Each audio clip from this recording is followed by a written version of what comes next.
This is CBN NewsWatch. Thanks for joining us for this edition of CBN NewsWatch. I'm Mark Martin. President Trump faces Congress and the American people tonight with his second State of the Union address. He is hoping to use the speech to tout his accomplishments and rally support for tougher border security. The president is also expected to call for political unity and an end to the partisan politics dividing the nation. But the divisive issue of border wall funding may dominate his speech. On Face the Nation Sunday, Trump suggested he'd shut down the government again if he doesn't get the funding he wants. He was asked about Nancy Pelosi's offer of $1 billion for border security. She's costing the country hundreds of billions of dollars because what's happening is when you have a porous border and when you have drugs pouring in and when you have people dying all over the country because of people like Nancy Pelosi who don't want to give proper border security for political reasons, she's doing a terrible disservice to our country.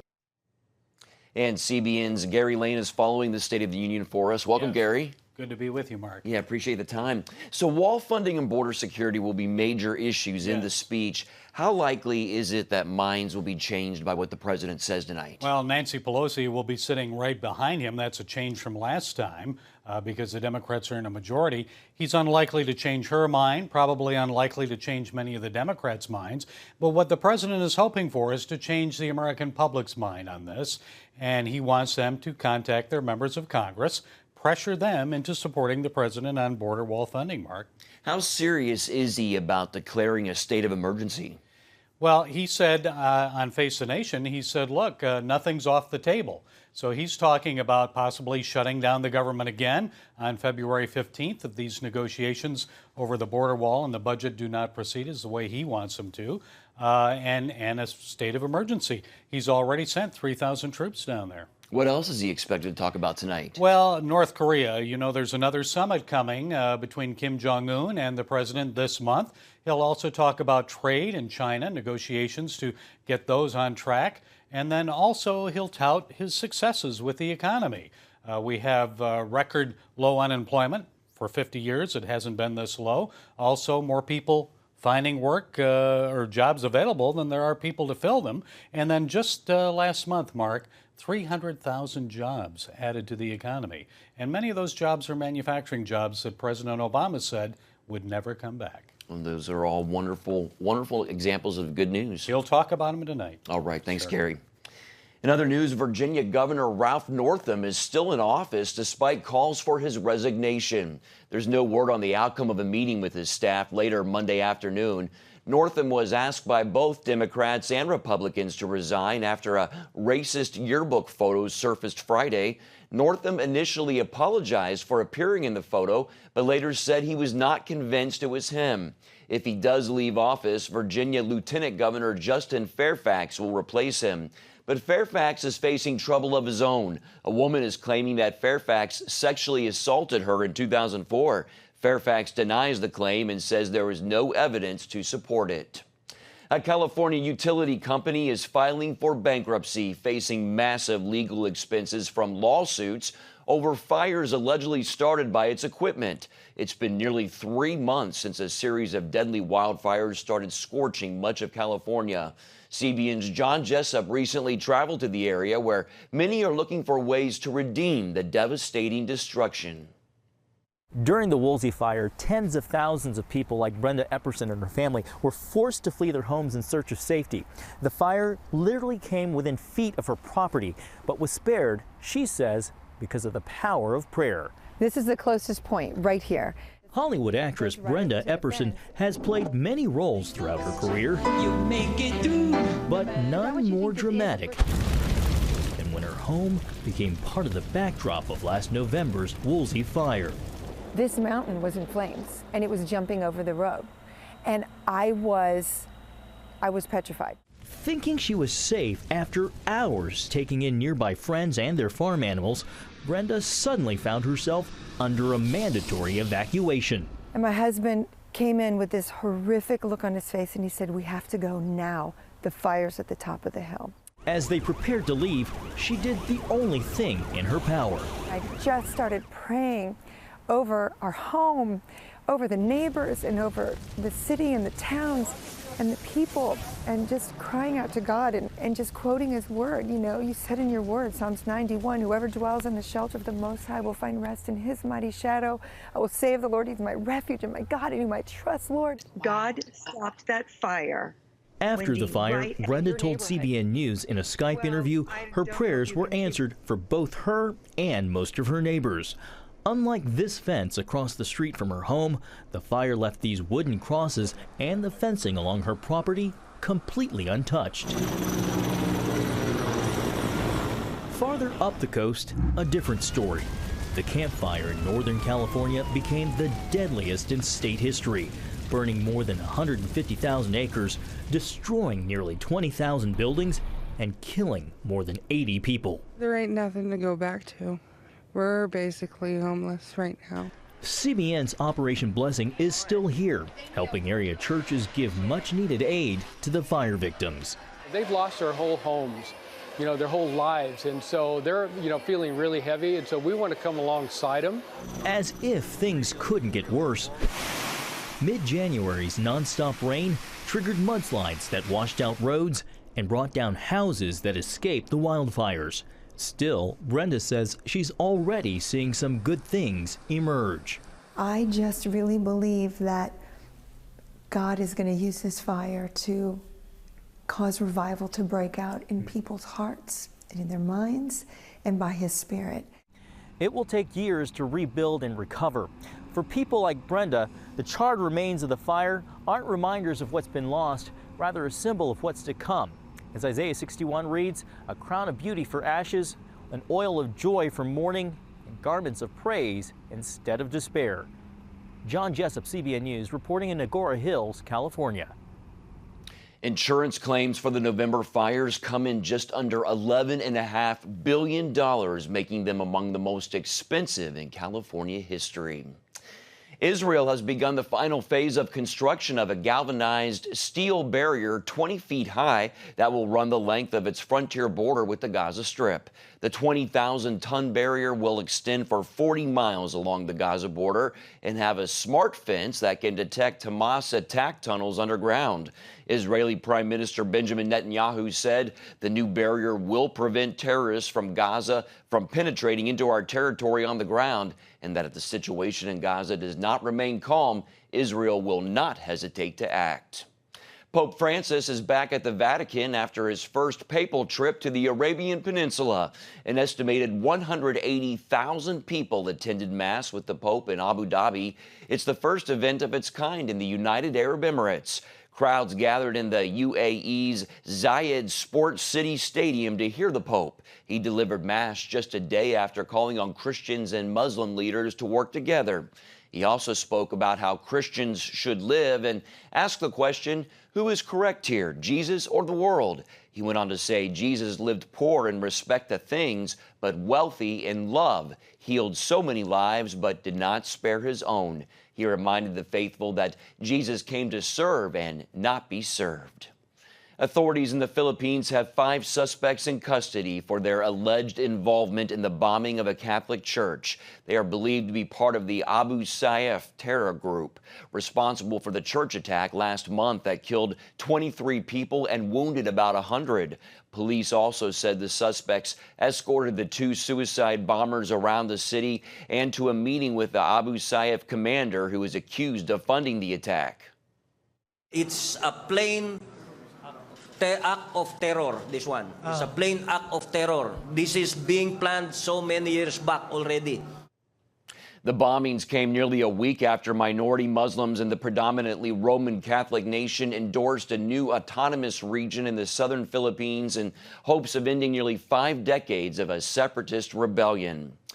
Pastor Robert Morris of Gateway Church in Dallas recently announced a new campus for his ministry. The new site is located inside the state's largest maximum security prison. In November, more than 600 inmates attended the church's first service inside the Caulfield unit in Anderson County, which has over 4,000 offenders. During the services, inmates serve as greeters, ushers, sound and audio technicians, as well as worship leaders. Since launching, some 500 men have given their lives to Jesus Christ. Gateway has plans to open more campuses inside prison facilities. It's good to hear. A Christian university is facing backlash after its decision to ban conservative speaker Ben Shapiro from its campus.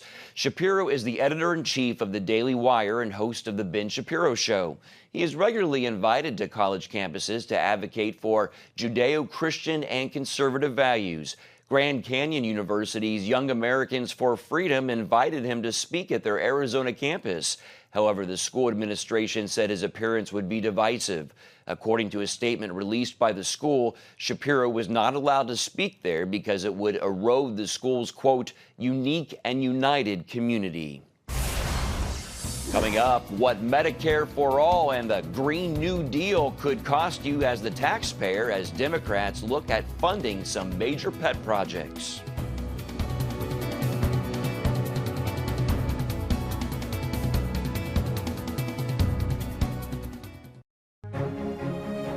When you give, smiles grow bigger. When you care, homes are happier. When you comfort, the hurt goes away. When we all come together to love, miracles happen.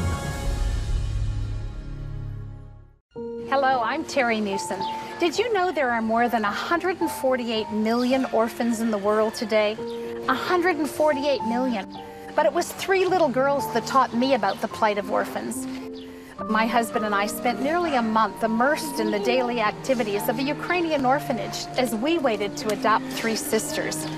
I saw firsthand the utter loneliness, the pain of rejection, and the overwhelming desire to be loved.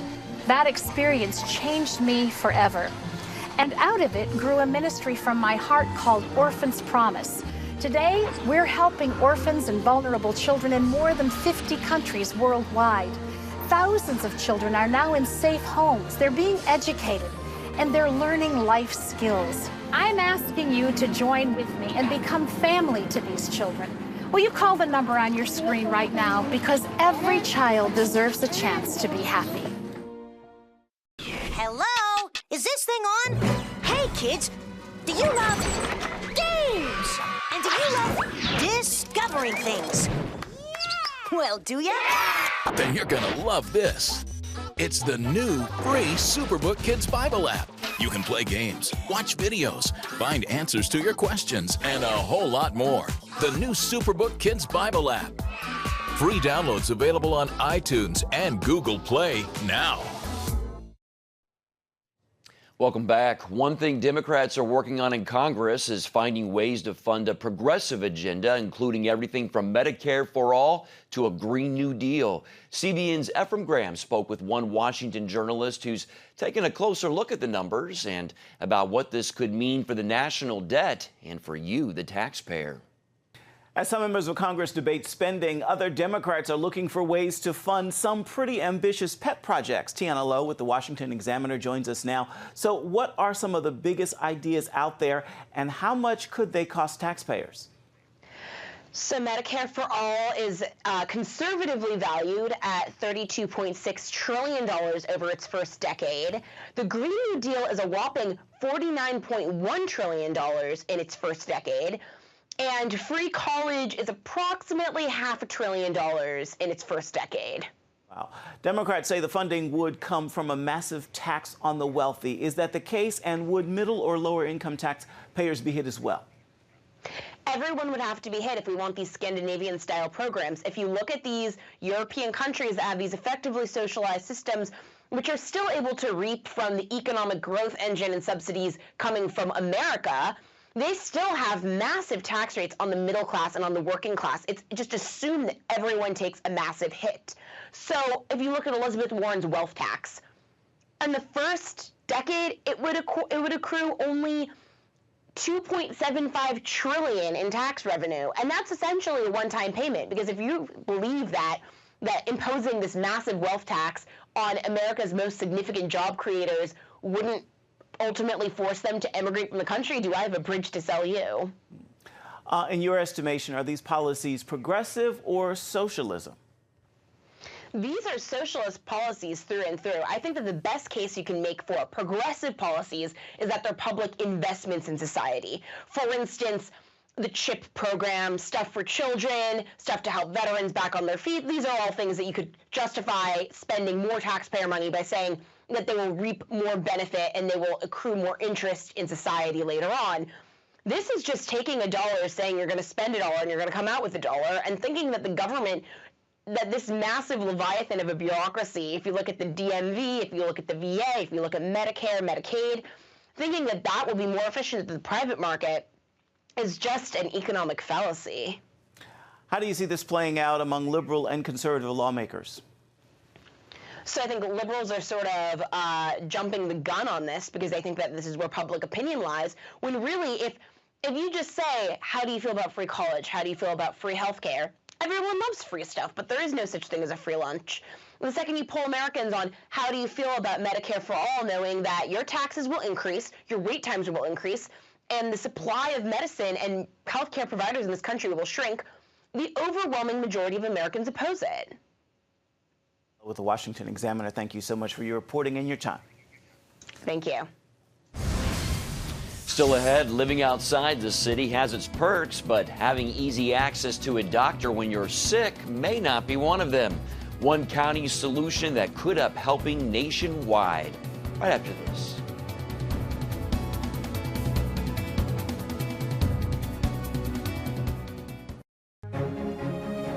When you give, smiles grow bigger.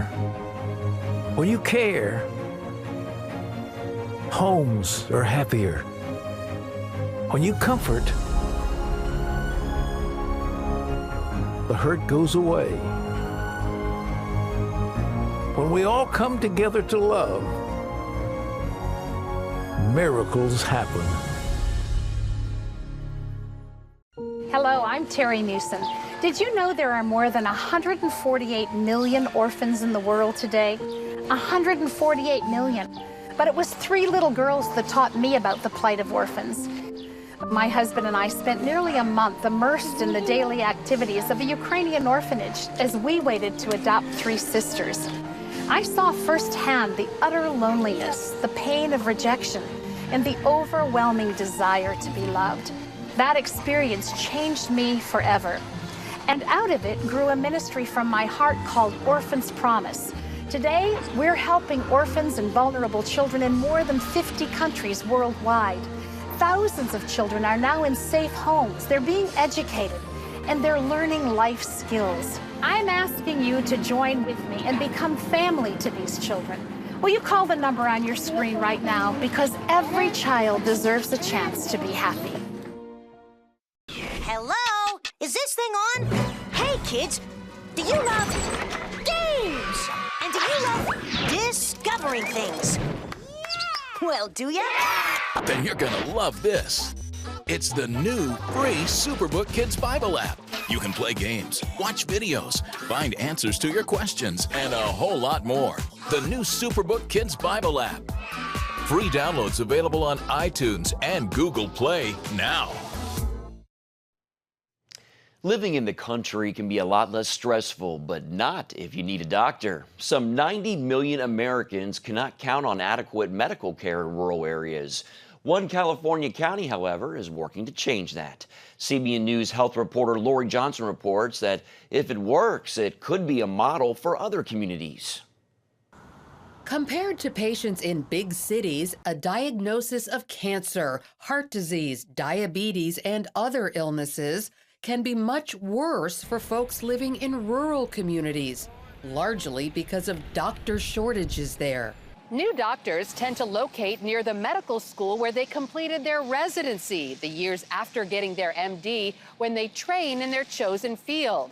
Medical schools are usually located in big cities. That's not the case in Riverside County, California, thanks to a community-based medical school. The University of California, Riverside answered prayers when it opened 5 years ago because the shortage of doctors forced people to either go without medical care or drive all the way to Los Angeles for it. There are some very real health risks. If you're having a stroke, you don't actually want to be 90 minutes away from your primary source of health care. That's why the med school's primary purpose is to plant doctors in underserved Riverside County. The dean believes its new crop of 110 residents will go a long way towards meeting that goal. Where you finish that tends to be predictive of where you will establish a practice and then subsequently be a practicing physician. In addition to location, money is a strong factor in deciding where to put down roots. Many new doctors feel the need to land high-paying jobs to pay off their crushing student loan debt, which often tops $200,000. They find higher salaries in big cities. UC Riverside eliminates that burden by offering free tuition to med students who stay in the area after completing their training. As of right now, I'm 100% committed to staying here. I'd like, ideally, to go to residency here, and then once graduating from residency, stay within this area. After growing up in Riverside County, Madeline knows all too well the pain of not having access to medical care. I really connect with a lot of this community. A lot of them are homeless or struggling below poverty line, have kind of on and off health insurance, which are all things that I've encountered when I was younger. Unlike many medical schools, UC Riverside doesn't bother with a big, expensive teaching hospital. Residents here train at smaller healthcare facilities scattered across the county. Obstetrics resident Dr. Trina Mansour already sees her presence here making a difference. There's patients that have had no prenatal care and they come in for delivery, and we have no idea what their medical background is, if they've ever had surgery before, if the baby has any anomalies. Research shows most doctors would like to set up shop near family if possible. UCR Med's admission process takes advantage of that desire. So recruiting from students from this region is an absolutely central pillar to what we're doing. Dr. Douglas Grover, a Riverside native, graduated from UCR Med last year. After my residency training, I plan to stay in the area and give back to the community where I grew up in. As a resident in psychiatry, he feels good about providing mental health services here. Things at home, families, broken relationships that really affect the younger kids. And at times they don't have anybody to go to talk to about it. Another big difference at UC Riverside, students start seeing patients in year 1 rather than waiting until their 3rd year. These students even opened a free clinic for folks who otherwise might not have ever seen a doctor. But every time I hear that, my heart warms a little bit because it's just one person that we're able to help a little bit more that hadn't had the help previously. So while medical care disappears in many rural areas, Riverside County may have discovered the antidote. Open a medical school, admit locals with a heart for the underserved, and pay for their education, provided they don't take their talents elsewhere. Lori Johnson, CBN News. Be sure to catch this week's Healthy Living with a topic that even President Trump has tweeted about. He says he has deep reservations about letting his son Barron play football due to the potential danger. Lori interviews Dr. Bennett Omalu, the man who first brought national attention to the risk, especially concussions. You can see it tonight at 9:30 Eastern on the CBN News Channel. Coming up, the San Francisco Bay Area is home to people and cultures from around the world. We take a look at how one group of Christians hopes to take the gospel to the world in their own backyard.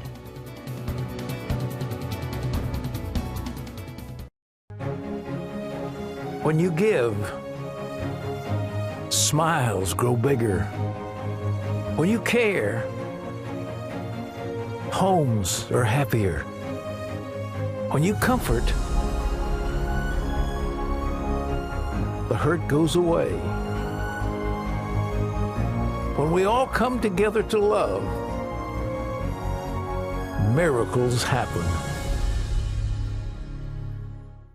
Hello, I'm Terry Newsom. Did you know there are more than 148 million orphans in the world today? 148 million. But it was 3 little girls that taught me about the plight of orphans. My husband and I spent nearly a month immersed in the daily activities of a Ukrainian orphanage as we waited to adopt 3 sisters. I saw firsthand the utter loneliness, the pain of rejection, and the overwhelming desire to be loved. That experience changed me forever. And out of it grew a ministry from my heart called Orphan's Promise. Today, we're helping orphans and vulnerable children in more than 50 countries worldwide. Thousands of children are now in safe homes. They're being educated, and they're learning life skills. I'm asking you to join with me and become family to these children. Will you call the number on your screen right now? Because every child deserves a chance to be happy. Hello? Is this thing on?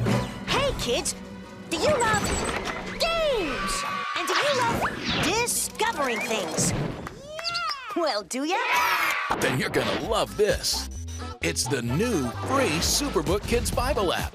You can play games, watch videos, find answers to your questions, and a whole lot more. The new Superbook Kids Bible app. Free downloads available on iTunes and Google Play now. When I came to Regent University, it's like the world opened up. I felt like I needed to advance my career and go back to school. Regent was a perfect fit for me. The Regent professors are world-class. You are equipped. The focus of the faculty is on each individual student, whether it's online or in person. You become a part of Regent's family. You carry with you not just the content and the knowledge, but the confidence to understand that we can be significant in the world. Regent University. Follow your path. There's something exciting happening in Silicon Valley of eternal significance. It's a relatively new movement called Transforming the Bay with Christ, and it's an effort by Christians and businesses and the tech industry, along with faith leaders, to make a difference in the San Francisco Bay Area through social compassion and service. One video on TBC's website shares their passion. What if God has been preparing you and me to be that small seed of faith? What if He's planted you, the brilliant entrepreneur, to seek more than greed and green, but to seek common good? What if He's planted the educator to change more than test scores, but change young lives? What if He's planted you, the government official who wants to put the servant and the public back in public servant?